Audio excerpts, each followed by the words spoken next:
Years ago, when I was playing Army, when I first joined, I crewed the M-1 tank, and you hear on the news about the M-1A1 and M-1A2, A3, blah, blah, blah. I crewed what I call the M-1A nothing. It was the first generation with the 105 cannon, which is now obsolete. Now they have a 120.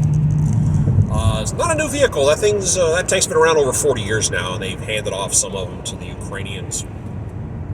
And it's got some really high-tech features and some really interesting components. But its simplicity of design and maintenance is something that always fascinated me. If you know what you're doing, you could pretty much take an M1 tank apart with your bare hands and a 7/16 inch wrench. Everything is a 7/16 on there. And for instance, if you're out doing your thing and your farfin flagon breaks and you tell them, hey, I need another one, you literally reach in with your hand and disconnect the power, use your 7/16 to take 2 or 3 bolts, and then you pull it out, put a new one in, and just click, go. I mean, that's literally the design. It's very simple. The engine, in the back you have an engine, a torque converter, and a transmission. The entire assembly is called the power pack, or just the pack. And the engine was about the size of a 5-gallon bucket. I mean, it's a very small engine, and then the torque converter is this massive transmission the size of a small car. And it all moved as one piece. You picked it up and operated it, moved it as one section. And I don't recall ever having a mechanical problem with that tank, ever, as far as being broken down. We used to get them stuck. We'd get into places we shouldn't have got them in and had to get towed out by another vehicle. But as far as a mechanical issue, I don't recall ever having one, with one exception, which I'll pass that one off you. Now, if you're having a major issue, something goes wrong, they don't try to fix it on the run. They just swap the part out and figure out what the problem is later. And if anything on the pack is giving you problems, they would just swap it out. And you think about changing out a car engine, taking an engine out of a car, like with the transmission attached, you pull the hood and you have to, disconnect it. And think about how long that would take to do. The way the design of the M1, and I read this, somewhere I read it said, in the field environment, you can change the entire engine out in 4 hours. And I'm like, does that include a nap and maybe lunch? 4 hours. To take it apart, you climb under it and you pull out 8 bolts. You go to the end caps, you pull the drive lines out, and you disconnect the deck, the big metal deck on top.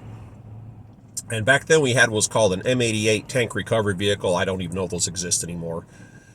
But it's a tracked vehicle. It's got a crane on it you can pick up. So you take the deck off, and the power, the fuel, the electrical, everything is in one little box. And you can take your hands and just reach up and go click, click, click, click, and disconnect the whole thing. And then there was, I think, 2 other bolts somewhere. And then you would grab the entire engine, pull it out of the vehicle and set it on the ground. And then they had this big wire bundle that you could literally attach the engine back to the tank and start it up, laying on the ground, to troubleshoot it.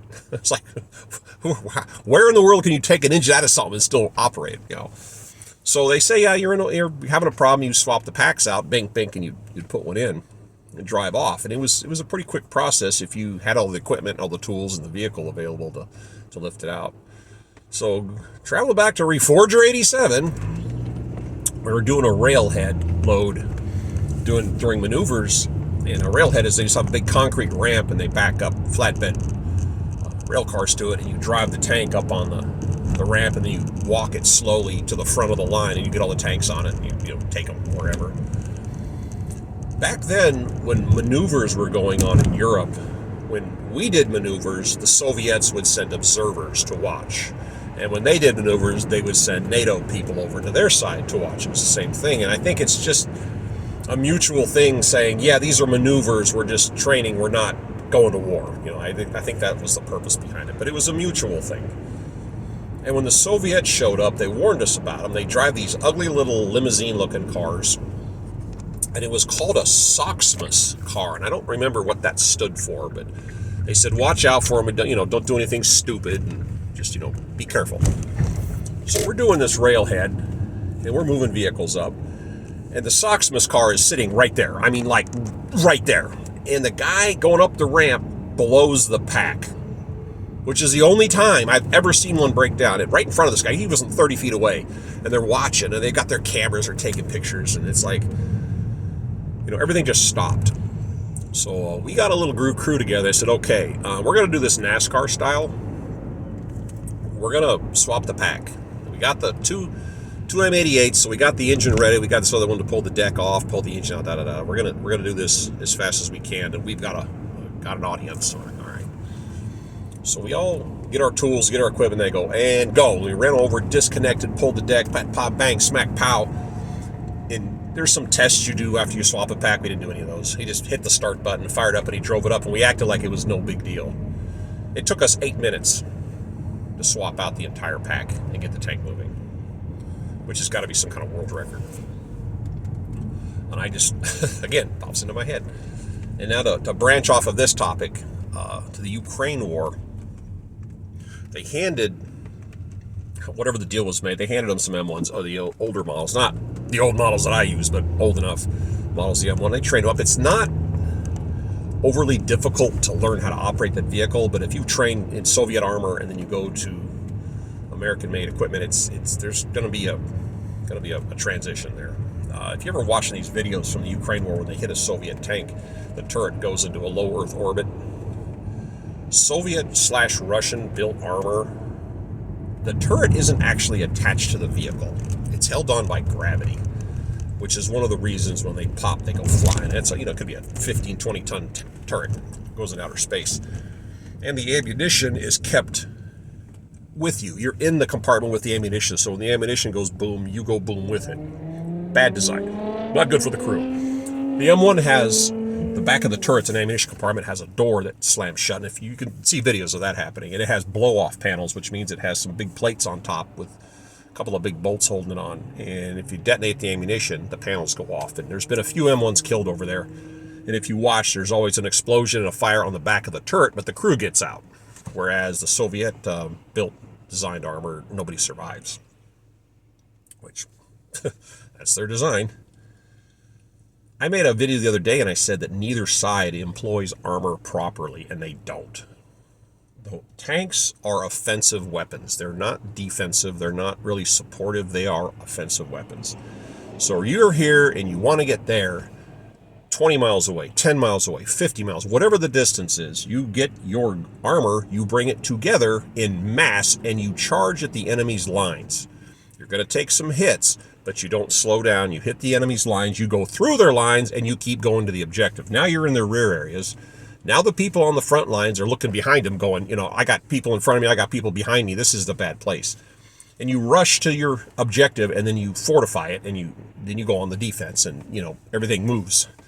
What they're doing in the Ukraine war is they seem to have no man's land between the two lines, which both sides are dug in. Both sides have drones. Both sides have anti-tank guns, if they use those anymore, anti-tank missiles, landmines, and they have this big kill zone, and they send tanks in piecemeal to drive into the kill zone and drive around and shoot a few rounds, back up and forward, and then they go ducks in a row, and then they get hit. You're putting yourself in a shooting gallery the way they're doing this over there, which is not what armor does. I mean, you got to adapt to the new battlefield, but if you were to put, instead of 3 or 4 tanks and just crawling towards the enemy lines and stopping and having a shootout with people that have all day and all the time in the world to set up weapons to shoot back at you, you're going to get the results you're getting. But if you were to put 30 or 40 tanks together and charge across an area as fast as you could, yeah, you're going to take some casualties, but a majority of them are going to make it through. That's just the way they're using them. But this is a different kind of war. It's not mine, it's theirs. They're the ones deciding what to do. I just think it's a waste of time.